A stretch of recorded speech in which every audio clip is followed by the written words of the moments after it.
What's going on, guys? Savage Civilian back with another new video. I am doing a EDC update video here. A month or two ago I did a video doing my 2025 everyday carry pocket dump. I made a few changes to this, so I basically wanted to do an update and show you what I'm actually carrying in my pockets now. I'm going to get started with the stuff that didn't change, and now we're going to what did change, but I'm still going to do a full video of everything just for those that didn't get to watch the first one.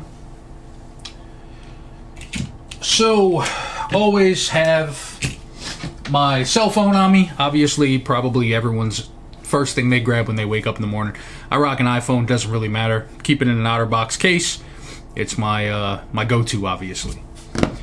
Secondly, and something that didn't change because it's about 2 years old now and just has been flawless and has held up very well, is my key holder. I like this for multiple reasons. It's a lot more sleeker. If my keys are in my pocket, my keys don't poke me. And also when you're walking, there's no jiggling or noise like when you have keys on a regular key ring. Same with the other video. I will put links to everything that is available on Amazon in the description below. I don't get paid by any of these companies, but if you click the link and buy it, I do get a small commission from it. Something else that hasn't changed is my Casio G-Shock. My girl bought me this specific one about maybe 4 years ago when I was working at the sheriff's office. I've worn it almost every day since then, and it still looks new, acts new, and doesn't have any issues at all. Super lightweight, water resistant, just very easy, clean watch. And they're not a lot of money. I believe they're like 80 or 90 bucks. Another thing that didn't change is my wallet, which is Sermon Brands. I went over this in detail in my last video. It's a fold style wallet. Holds cash on the inside, cards on this side, and ID on this side. I've had this wallet a while as well, and like any leather, I feel like the older it gets, the better it actually even looks. But zero tears, zero rips. It's just super nice and easy. I'm still carrying the same two lights, the same multi-tool, and I always keep the dude wipes. As I stated in the last video, not only for using the bathroom, I keep these on me if I was touching something dirty and then I want to eat or anything like that. They're just great to have. Multiple different scents. And you can get a box of like 40 of them for like 10 bucks, which I'll also drop below. My two flashlights that I alternate between, I've went over this in detail, but just running out real quick to the mailbox, usually I'll carry this. It's a super lightweight light. It's made by Streamlight. It's called their Wedge. It has a on button here and then a push up to make it brighter. That doesn't stay on. It's like a temporary push. Pocket clip and lanyard does come with the light, and it is chargeable via a port right there. I don't know how long the battery lasts, to be honest, but I've gone weeks without needing to charge it, and I use it on the regular. Yeah, this is a very nice light. I've had it probably 3 years. The casing also kind of reminds me of like a Microte OTF style look, but I really like it.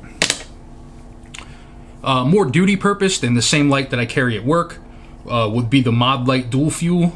This is the 12128, which is the OKW with a thumber on here.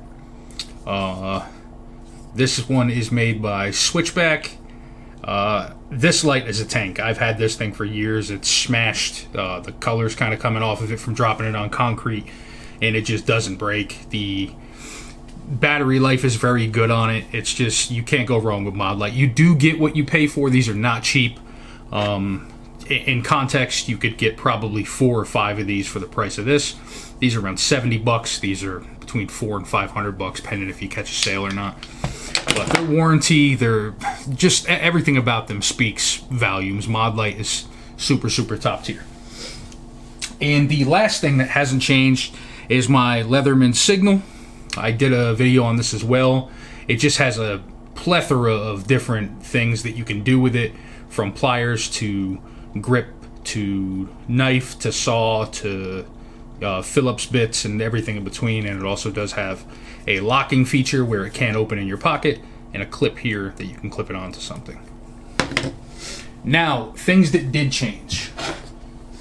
Usually I just carried two pocket knives. I'm sorry, one pocket knife. I am now carrying two, technically, because I added the Cevivi Box Cutter. Reason being, I have a store where I sell ammunition and optics and stuff, and I also get a lot of packages in, and I was tired of like wasting high dollar knife blades on opening boxes. So the Cevivi Box Cutter has been a gem for that. It's very, very lightweight. Obviously, whenever it gets dull, you just swap this out for another blade. I don't know if you can see clear, but it's super small. Fits in the hand very well. It does have a button lock, and it also has a flipper tab in the back, and it also has a pocket clip that's super, super deep. So I keep this next to my pocket knife, or you could even just throw it in your pocket. But this has been a lifesaver on not destroying the blades on my high dollar knives. Knives themselves, I carry. Lately, I've put away my bigger ZT and went to the 0044, which is their the newest zero tolerance drop. I did a video specifically on this knife.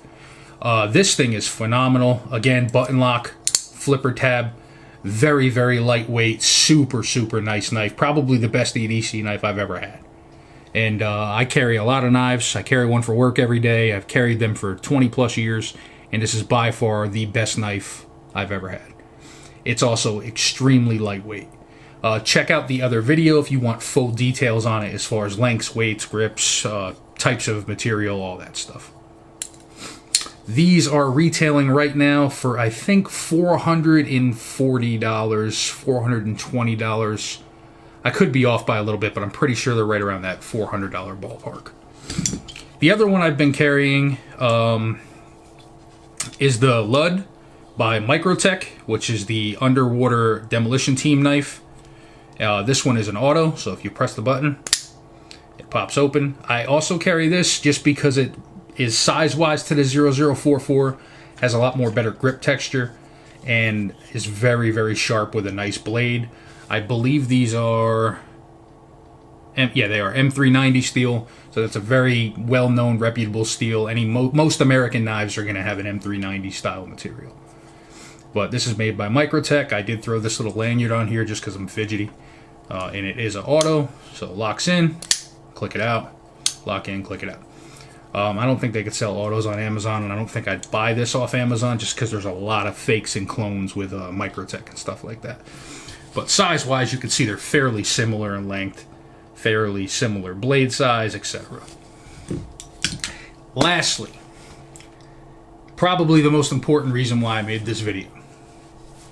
I normally carried a Glock. I'm a fanboy of Glocks. If you don't know, I started this channel for shooting purposes and gun purposes.